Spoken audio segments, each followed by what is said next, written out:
If you can't find a job, find a client. Chances are, if you're struggling to find a job in a professional role, you're playing a game which feels like the movie Groundhog Day. Every day, you wake up and go through the same processes. You make sure you hit all of the consistent beats and you put yourself in the way of job applications. But that underneath, you have talent you feel is wasted, which is being overlooked and which needs only a few basics to come alive. I believe you. I've been there, frustrated that I could do this job with my eyes closed if I could just get the job. My guess is that you have enough education to be competent. You may even have enough experience to be excellent, but you don't have network leverage to be relevant. That's to say that people aren't thinking about you when roles become available. Not through malice, just through recency or lack of it. Close your eyes and come up with a name of a colleague from a previous workplace. What's that person doing these days? When's the last time you spoke with them? The last time you sent them a job description? You'd be great for this. Most people do not do this, so don't be hard on yourself. But I'm turning the tables on you because you shouldn't expect the world to owe you something. That would be a waste of time.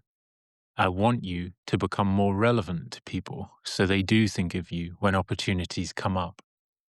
I also want you to help others by connecting people to opportunities that aren't a good fit for you. That part is crucial. You should be doing the good that you want to see in the world. And although that's a cliche, it's definitely true and something that you should aspire to. I also want you to speculate. Think of your time and how you spend it as a bet. I stole the concept of thinking in bets from Annie Duke. You should go read that book, which is also called Thinking in Bets, for a deep dive. But the ask is simple.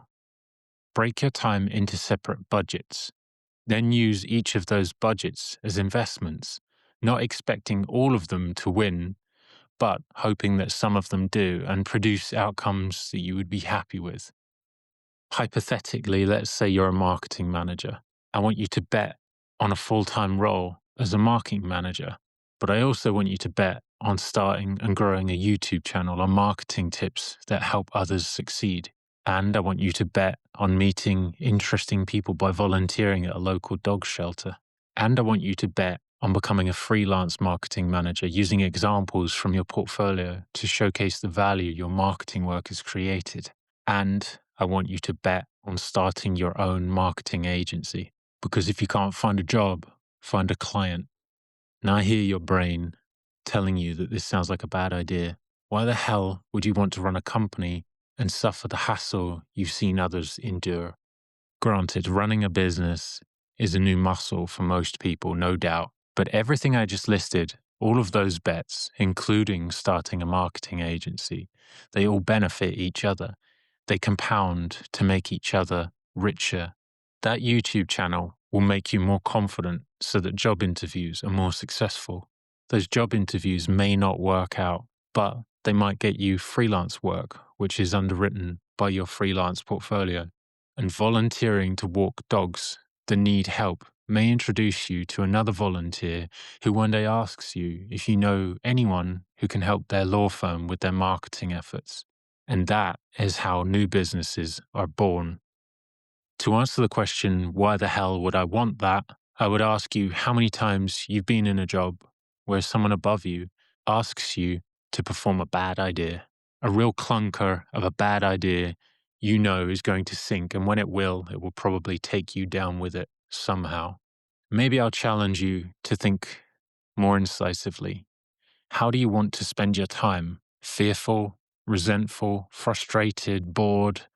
Your time is far too precious to sit in the wet clothes of negativity, and your time is both too limited and too long to treat like a bus stop where you sit in those wet clothes. By deferring the effort to prioritize what you will need tomorrow, you only make today worse. How about thinking of yourself as the protagonist in your own story, not a passive addition to this world, but someone with agency, whose ideas and energy are valuable to others. There exists in the back of your mind a doubt of one or maybe both of the following. 1. We are powerless to realize what we want from our lives. 2.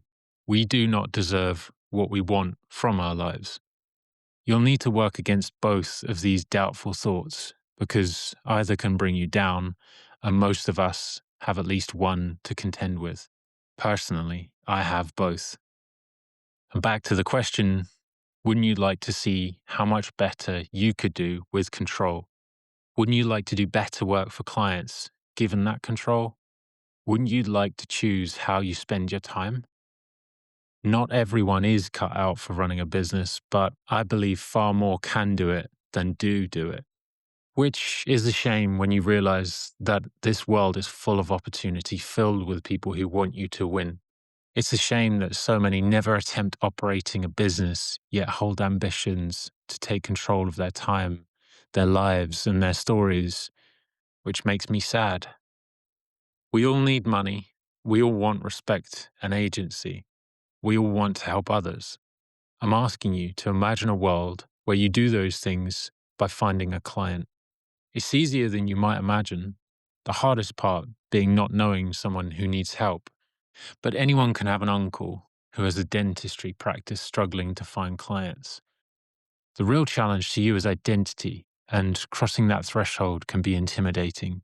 Telling people with a straight face that you run a marketing agency puts into the air a claim that challenges your sense of self and forces people to see you in a new light.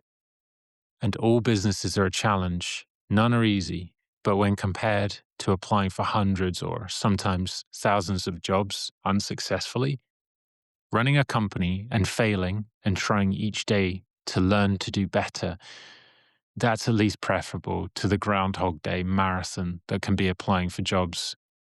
When you think through the odds, at least finding one paying client is a real beginning to a future where you have some sense of agency that teaches you and values your effort.